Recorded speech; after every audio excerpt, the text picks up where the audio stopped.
Ndipo aliposema Mtume Muhammad sallallahu alaihi wasallam, raghima anfu rajulin adrakahu ramadhanu falam yughfar lahu, amelaanika na amepata hasara na amefeli.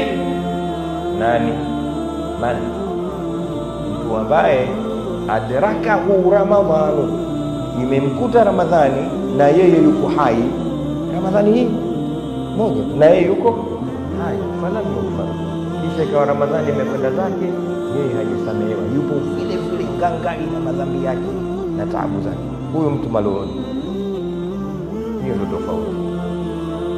Kumbe kama alivyosema Mtume Muhammad sallallahu alaihi wasallam, lau taalamu ummati ma fi Ramadhan, lau umma wangu ungejua yanayopatikana mazuri mazuri ndani ya Ramadhani, latamannau an takuna sanatu kulluha Ramadhani, wenyewe wangependa mwaka mzima uwe ni Ramadhani. Wao wenyewe wanaambia Ramadhani isiondoke, kwa sababu ni uwete, yani kija Ramadhani ni pepo tena. Ramadhani hii moja inakutosha. Ramadhani yenyewe yote ukaifanyia kazi na Mungu akakujalia ndani ya Ramadhani ukapata Lailatul Qadr.